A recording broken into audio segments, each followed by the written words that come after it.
Everybody has a story, but not all stories have been told. This is Benson the Storyteller, and these are some of my untold stories. Hello guys, welcome to my YouTube channel.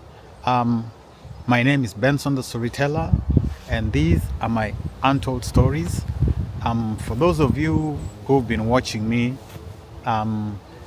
you know that my stories are about real life experiences that I've been going through, and that I'd love to share with you guys. And for those of you who are new, welcome to my channel, and please consider subscribing. Now, let me start by showing you guys where I am. Today I'm over here at this park right here. Yeah, it's actually overlooking part of the town, this area of town, the residential houses. And yeah, there's so many parks here, so this is just one of them. Yeah, so that's where I am now. On my previous video, I was telling you guys about how we moved from Australia and we came back to Kenya, and how we started living at a hotel called Heron Hotel, and from there we moved to an estate called Highview Estate. That's those sides of Kenyatta Market, those sides of Embakasi. Yeah, so that's where we stayed for a while, and we lived there. And by the time we moved over, my parents were looking for a new school. Sorry guys, it's kind of windy, and it's chilly. You see, I have a jacket on. It might look just calm and the weather's okay, but it's kind of cold, and that's why I have this jacket on. So I was telling you guys, when we moved to Kenya, I didn't go to school immediately, because they were looking for a school for me to move into from Mawson Adventist School in Australia. So I can't remember how long it took, but I was home for a while as they were looking for the school. So later on, they found for me a school, and because when we were in Australia, I left in it. I don't think it was the beginning of the year. I don't think it was the end of the year. It was somehow in the middle. And so when I moved to Kenya, I was still in the same grade. I left in grade 3. I came and joined standard, because in Kenya they don't say grade, they say standard. So I moved to standard 3, right? I just can't remember which term it was. And so I'm taken to this school. The name of the school was A.P.T.C. Primary School. Now that school was in Embakasi. All right. A.P.T.C. Primary School, the initials mean Administration Police Training College Primary School. But the last time I checked, I saw that they changed the name from A.P.T.C. Primary School to Utawala Academy. When I was in that school, the uniform was, we had a maroon sweater, maroon shorts. We had gray socks with maroon and yellow stripes. I think 2 maroon stripes, 1 yellow stripe, something like that. And we had a checked shirt, which was maroon and white. The tie was maroon, and I can't remember if there were yellow lines or not. Yeah, that was our uniform. And let me start by giving you a story about this school. So, Utawala Academy, which used to be called A.P.T.C. Primary School, was a school that was started within the environs of Administration Police Training Camp, specifically for the children of the policemen and the people who will be working and training in that particular camp. All right, because there was no other primary school that was next to the camp. So it would have been difficult for the children of the administration policemen to go to school. You know, they'd have to travel um, outside of maybe Embakasi. There was a school, I think it was Embakasi Primary School, but also it was a distance away. All right.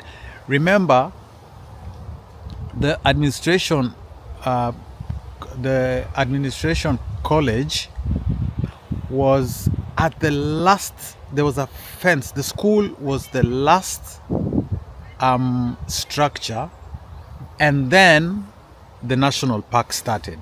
Nairobi National Park. All right. From the main road, because it was just a dirt road by that time, there was the road that goes to Embakasi Garrison, Embakasi village, and then you'd branch on this dirt road that you'd pass the GSU, General Service Unit Training College, and then you'd pass the Administration Police Training College, and then you'd pass through the school itself. You'll pass by where they have the graduation parade. There's a big tarmac place there where they do the marching and everything. You pass there, there's another fence, you pass through there, and then there's the big space that made the school compound. And it was only the school there. Recently, I'll show you guys a map in a minute. It's really changed. There was nothing else. Our school had a very, very big compound, a massive compound, and a fence all around. And on the other side of the fence was the national park. Because I remember we used to be in class during the wildebeest migration, and we just hear hooves, a loud sound, you know, like a humming sound in the distance. And the teachers knew we'd be taken out of class, and we could see like thousands and hundreds of thousands of wildebeest passing by the school on the other side of the fence, right? So I was very shocked when I looked at Google Maps today, before I made this video, to see that that whole place now has residential houses. It's called Utawala, I think it's called Utawala Estate or something, that whole area. It was a plain savanna ground, and wildebeest and animals. In fact, I remember the only home that used to be there was a place called, there was Kibiko Farm, and there's another kid who they used to have a home inside there. Wambogo Wanyonyi. They had like inside. He used to, after class, there was a small gate. And I'll tell you a long story about everything that in one of my next videos that are coming. But there was a small gate, and he used to go inside the savannah. They had a home inside there. But right now, when I'm looking at the Google Maps, there's a whole damn estate. Because I remember when we used to stand in the field. There's a field where we used to play football. And there was the Young Farmers Group or something, where it was a 4K club or something, where we used to plant, you know, you're given some seeds to do some planting, irrigation, planting trees, just next to the playground. And from the playground, there was nothing but the savanna grassland, and we could see there was a Mount Kilimambogo. It was called Mount Kilimambogo. From the distance, we could see it. And on this other side, the national park went all the way to the airport. All right? It went all the way to the airport. So,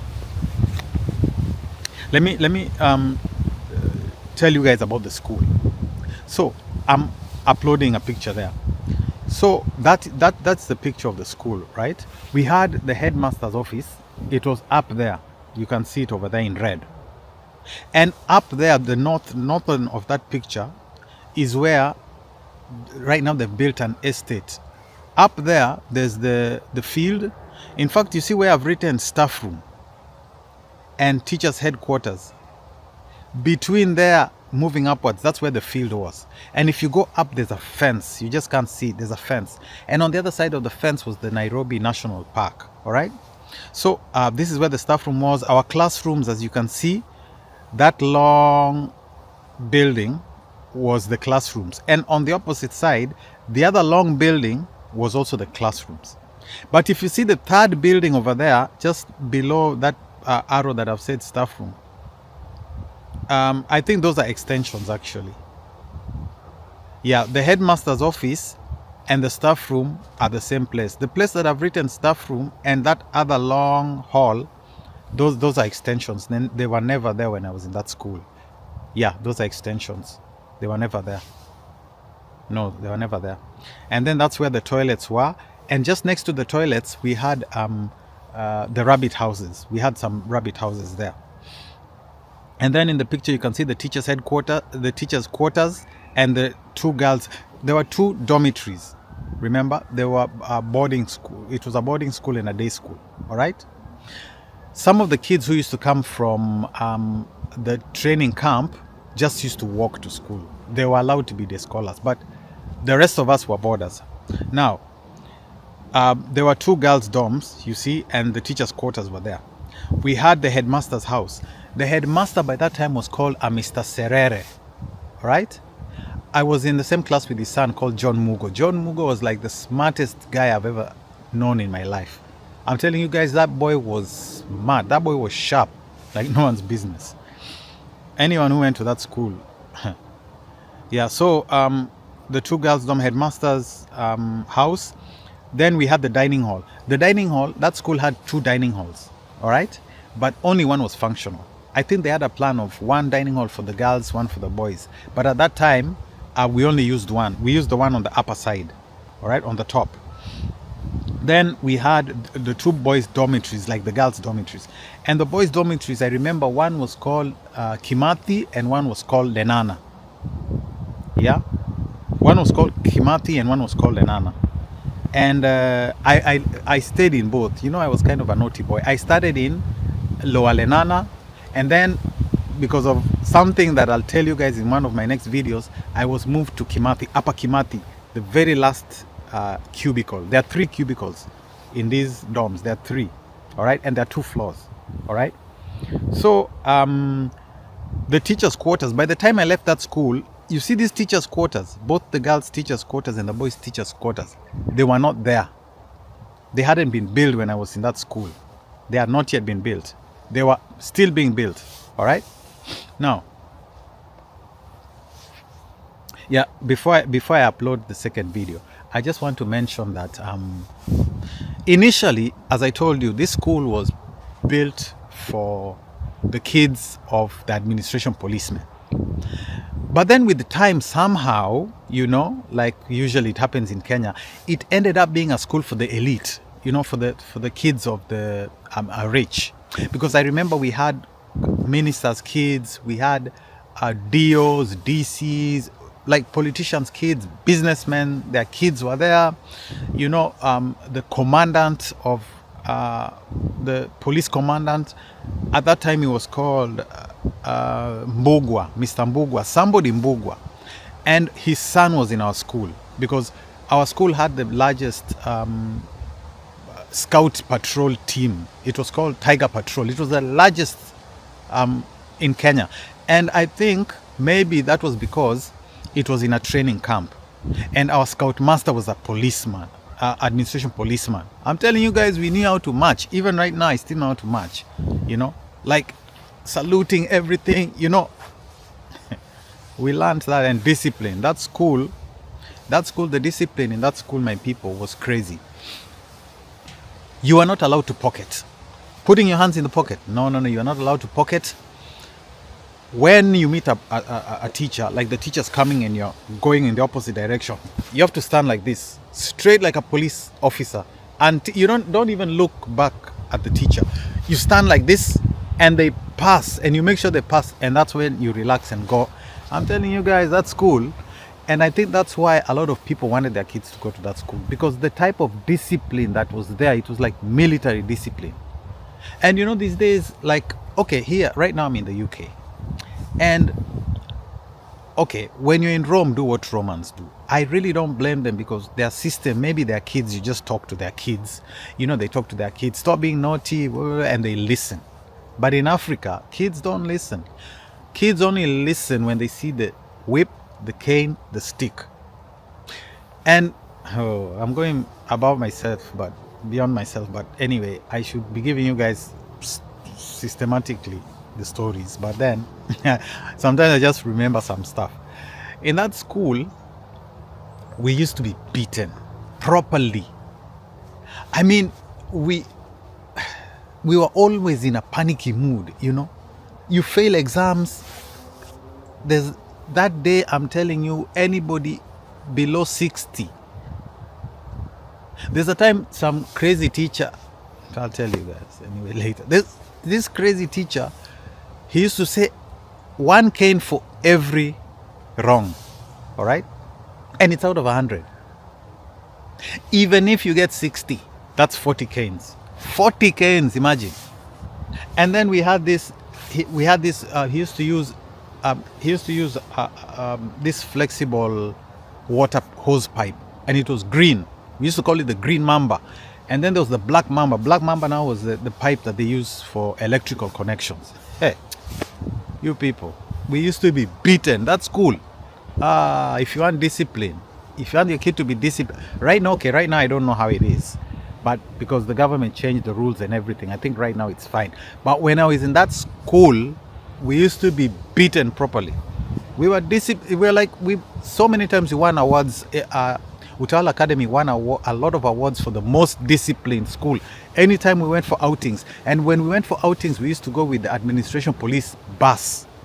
You know, like we are going for events, people are showing up with vans, and people are showing up with school buses. We show up with an administration police bus, and the driver is an administration police. Our choir masters are administration policemen from the administration police have their own band with the drums and everything. Our scout master is a police officer. He has a gun. When we used to go to Roland camp, he has a gun, and he sleeps in the same tent with the commander's son, Misambugwa's son. I'm telling you, that's cool. All right, so okay, let me go on. Where was I now? So I was telling him, look, this map 2 shows you see how I've encircled in blue. That was Utawala Academy. It's a map of the previous. It's just a zooming out from Google Map. Yeah, that small circle there in blue where I've written Utawala Academy, that is the school, the dorms and everything. Now below it, this other thing I've put in circle, that is the administration police training camp. All right, the passing out parade ground is that small plain square you see over there. Then the administration police main gate is where I put the arrow. And then you see the administration police training college, all of that. And below it, it borders, there's a fence between administration police and the general service unit, the GSU administration camp. There are 2 administration camps, and even the other one has a passing out parade and everything, and they border each other. And then on this other side, the school borders. All right, so you get the general feel of how the school looks like. Okay, now let me now show you this. Let me just show you how crazy this whole thing is. Look at this other now map. All right, you see the place I've put in circle now, that is the administration police camp, including the GSU camp, and it includes Utawala Academy, our primary school. That pink circle, it's all of those institutions together. All right, and the line that I've put in yellow is the border, the demarcation, the border between Machakos County and Nairobi County. Guys, you understand? Now, the craziest part of all this that I wanted you guys to see, all right, is you see the circle that I've put. In fact, it should be even larger than this. The red circle that I've put over there. All those small dots you see, those are houses. That's an estate. I think it's Utawala Estate and others. All right. Would you believe me if I told you that? Okay, you see the circle where I've put administration police camp. All towards the left and below it, you see that whole place is plain. There's nothing there. All right. All this part that's in red used to be plain like that. There was nothing there. All right. It was all plain. It was savanna grassland. There was nothing there, literally. All right. The airport is towards the right, but all this place in red, from the school we used to look and we used to see a mountain there, and it was called Mount Kilimambogo. Right now, I'm surprised to see all those small dots. Those are houses that have been built. That place used to be a national park. And from the school, we used to see the wildlife. Like we used to see the wildebeest mostly. The wildebeest running past. Sometimes we used to see the zebras. And in that same place, oh, he was called Wangombe, I've remembered. Yeah, there was a boy in our school. Inside that place, that was the only structure that used to be there. It was Wangombe's home. The kid was called Wangombe. And they had like a rural type of home there. And he used to pass through. There's a fence between our school and that national park. He used to live inside the national park. I don't know how that happened. And then towards the left, there was another farm. It was called Kibiko Farm. And towards the left of this map, you see where I've put the arrow for administration police. In that direction, if you looked from our school, you could see Kenyatta International Conference Center, the tallest building in Nairobi. You could see it from our school, KICC. You could actually see it from our school. So our school was kind of on a raised place, and you could see town you could see Nairobi city from a long distance. And on the opposite direction was the airport. And so in our school, there were times that you just knew. We could even tell the time because of the aeroplanes.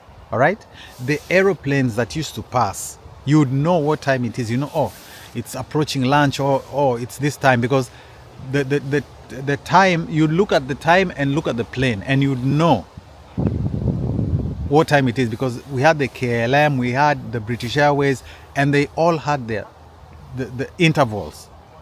You know, even sometimes in class, the teacher would be teaching, and then you just know there's a plane about to pass, and teacher would be quiet and wait for it to pass, right? So I'm very surprised when I looked at these maps. I just wanted to share with you guys, because the same there's a day I remember. No, I'll tell you guys later, because I'll be mixing up stories. Yeah. So when I joined school, I was just showing you the school that I joined. That is the school I joined. The only thing that wasn't there was that part that they've extended, that I told you they've extended, the part where I put staff room. I put it by mistake because those buildings were not there. I don't recognize them. And the teachers' quarters for the girls and the teachers' quarters for the boys were still under construction when I left that school. They hadn't yet. I left that school. I was in that school from grade 3, standard 3, all the way to standard 7. And in standard 7, there's some drama I did, and that's why I had to move to do my class 7 and class 8 in Kisumu. I had to transfer. So when we came to Kenya, that was the first school I went to. And also by coincidence, that same school was where my mother was first posted when we came back. I told you about the other school called Shadrach Kimalel, where we stayed in Highview. She also went there and taught there, but she went after she was transferred from this school, Utawala Academy, A.P.T.C primary school. She moved from this school and moved to Shadrach Kimalel, those sides of Laini Saba Kibera. So the thing, you know, some people don't understand. Only teachers' children understand. My mother was a teacher in the school, and I was in the same school. When your mother is a teacher in the school, it's very different from someone whose parents are not in the school, because your standards are very different from the standards of everybody else. All right? Because you fail an exam, or even your parent just asks. My mother asks, how's my son doing in your class? And she's told, this boy. And you know, with me, I had a big problem with Kiswahili, because you remember when I went to Australia, I was in kindergarten. All right? And I came from a place where generally Kiswahili, no. People prefer speaking. Nyanza people prefer, they're better in English than Swahili. All right? So I had no idea what Swahili was. When I went to Australia, I remember I got a hard time, kind of, because the way we say a, e, I, o, u, them, they use a, e, I, o, a. So my pronunciations had a lot of, in fact, I used to be given extra tuition just for my accent, just my pronunciation. And I think that's why I ended up having an accent. The only person in our family who had an accent. I think that's how I ended up having an accent and not because I really, they really coached me because I was at the age where you learn. That is the point where you learn accents. Like now, even if I go to France or wherever, I cannot pick that accent. And if I do, it might be intentional. I'm doing it intentionally, or I'm like acting, I'm forcing it. It doesn't come naturally. But there's a certain age when you're a kid, it comes off naturally. You don't have to force it. And I did have that accent. But then when I came back and I met my fellow Kenyan ninjas, I lost my accent very fast, And remember, when I told you guys, when I left Kenya, I was very shy. When I went to Australia, because of the type of system they have there, you're encouraged to speak out, you're encouraged to talk. So when I came to Utawala Academy, I was very social. I mean, I used to talk. And then I was an extrovert by that time. And so I I drew people to me. And especially because of my accent. And then people are told, oh, this boy is from Australia, And I had that accent. Yeah. But when I joined Utawala Academy, A.P.T.C primary school in class standard 3, it wasn't yet a boarding school. I want you guys to note that because it will matter later on in my stories. When I joined that school, it was still a day school. So I had to commute, my people. I had to commute from Ngumo Estate with my mother all the way to Utawala Academy. But the good thing was this. Usually, the administration police are the people who are sent to, to like guard government installations, government offices, and so on. And so there used to be a lorry full of these administration police that go to the city and these places in the evening. And in the morning, they pick them all up and bring them back to the administration police training camp. So there's an understanding that my mom, through the school, had with the administration police college.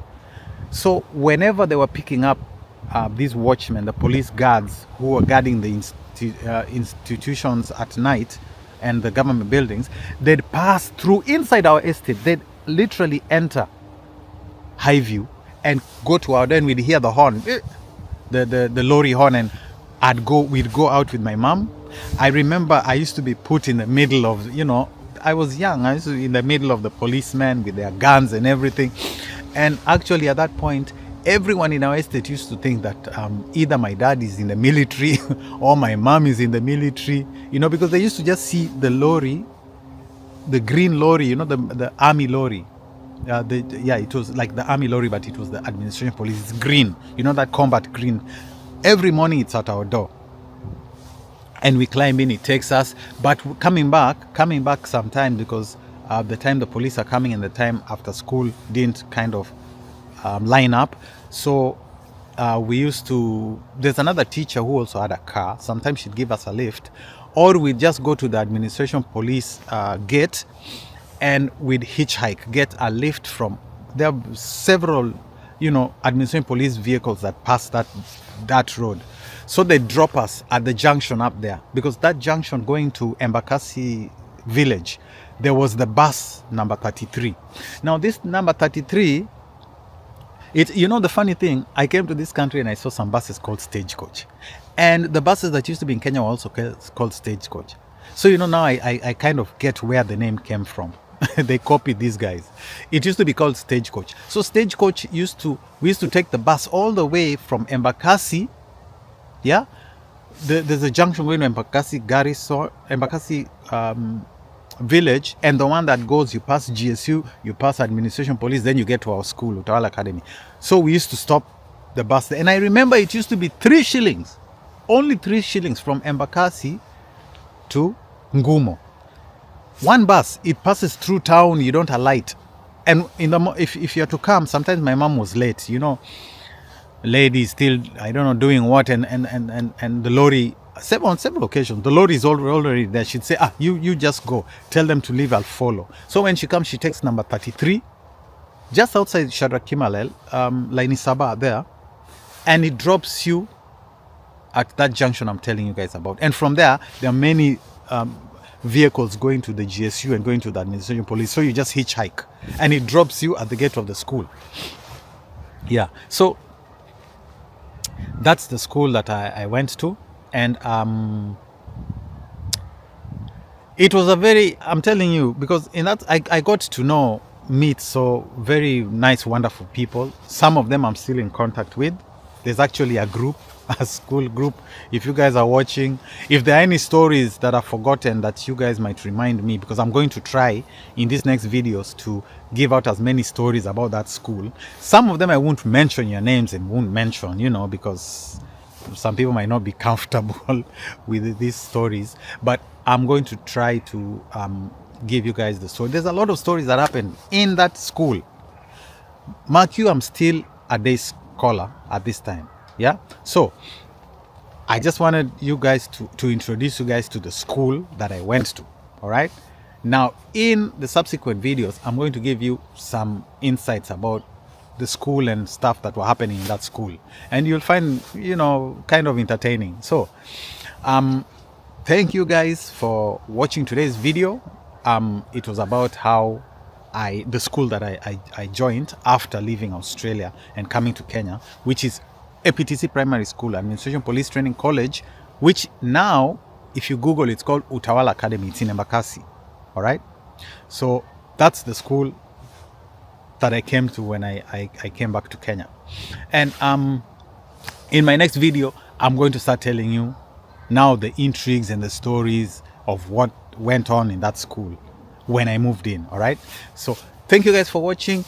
If you're new, please press the subscribe button and follow, like, share, maybe comment on my videos. For those of you who are regular viewers, thank you for watching, and thank you guys for supporting me. So see you guys on my next video. All right.